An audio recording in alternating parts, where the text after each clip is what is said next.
जय हिंद साथियों। हमारे सिरसा विधानसभा के अंदर कई अफसर कुछ बीमारियों का शिकार हो रहे हैं और ये शायद कहीं ना कहीं बुलेखाबंद में अपने पाल कह चुके हैं कि सरकार नहीं, हमारा क्या कर लेंगे। और खासकर ये जो जिला परिषद का सीईओ है डॉक्टर सुभाष, इसका काम अगर मैं गांव के अंदर दिखाऊं तो केवल जाकर बुके पकड़ने के अलावा इसको और कोई काम नहीं है। मेरे पास आया था ये रेस्ट हाउस किसी के साथ और शायद ये सोच के बैठा होगा कि कोई बात नहीं, ठंडे बस्ते में काम चलेगा। डॉक्टर सुभाष, मेरी बात ध्यान से सुन लो कि मुझे लोगों ने वोट दिए हैं। अगर तुम किसी वहम या भुलेखे में फिरते हो कि काम नहीं करूंगा या कागज सारे ठंडे बस्ते में डालकर और कुछ नहीं होगा, आज जाके सफाई शुरू करवाई है मैंने सिरसा विधानसभा के कई गांवों में। और ये अपने आप को बड़ा शातिर समझता है। इसको मैंने पूछा कि तूने किया क्या है मेरी विधानसभा में, फोटो भेज दी डवाली हल्के के गांव की। मेरी ध्यान से कान खोल के बात सुन ले सीओ, तुम्हारे मंत्री को सिरसा हम लेकर आएंगे और गांव में तुम्हें बिना बताए विजिट करवाऊंगा मंत्री जी को, और फिर तुम्हें बताएंगे कि तुम आखिर यहां पे अपनी कुर्सियां तोड़ रहे हो बैठे बैठे, या गांव में जाके सरपंचों से थोड़ा सा दो काम करा के तुम बुके पकड़ के ले आते हो। तुम्हें शर्म नहीं आती? सीओ, अब ध्यान रख लिए, तेरे को कई भड़काने वाले हैं, मैं जानता हूं। अगर मेरे गांव के हालात इस विधानसभा सेशन से पहले पहले नहीं सुधरे, अगर तूने सड़कें बनवाने का, फिरनियां बनवाने का काम करके मुझे रिवर्ट बैक नहीं किया, अगर तूने छप्पड़ों की, गलियों की, नालियों की सफाई अगर तूने डॉक्टर नहीं कराई, तो डॉक्टर मैं ऐसा विधानसभा के अंदर जुलूस निकालूंगा ना, ये मैं सार्वजनिक तौर पे आज कह रहा हूं मैं, क्योंकि कईयों ने बैम पाल रखा था। और जितने अफसर हैं ये कान खोल के सुन लो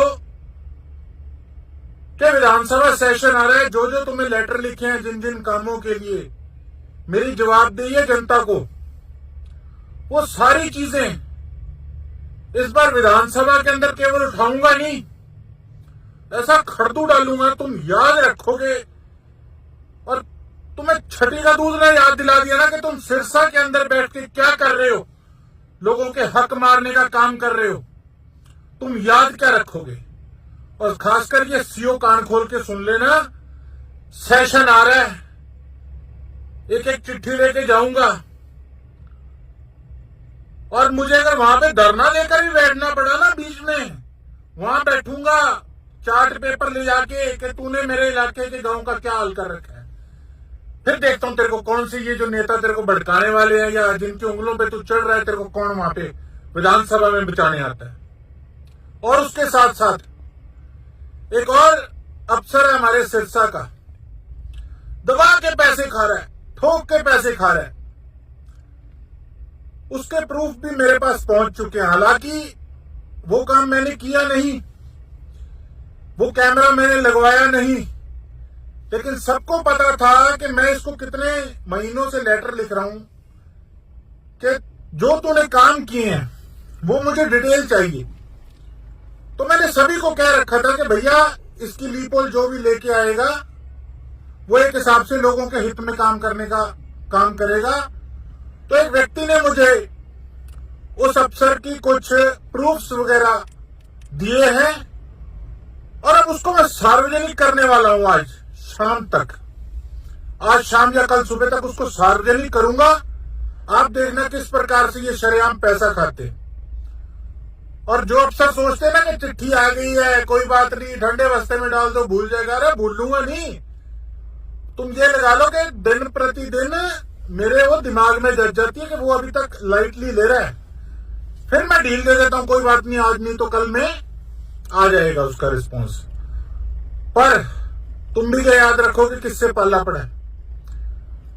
तो अब एक भ्रष्टाचारी अफसर का नंबर है और उसके बाद इस सीओ का, जो मेरे इलाके के अंदर काम नहीं कर रहा, जिस करके हमारे गांव के बुरे हाल हुए पड़े हैं।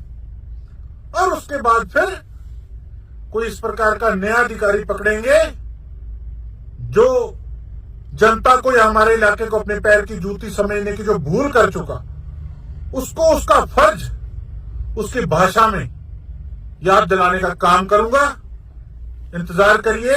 आजकल में एक भ्रष्टाचारी ऐसे बागर बिल्ले का हम बांडा फोड़ने जा रहे हैं, पर्दाफाश करने जा रहे हैं। और ये एक उदाहरण, एक एग्जाम्पल है बाकी ऐसे अफसरों के लिए जो भ्रष्ट हैं या जो जिनके कानों में मैल जमी पड़ी है, जिनको सुनता नहीं है कि काम कैसे करना है।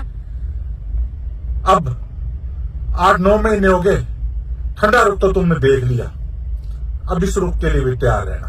बहुत बहुत धन्यवाद। जय हिंद, जय भारत, इंकलाब जिंदाबाद।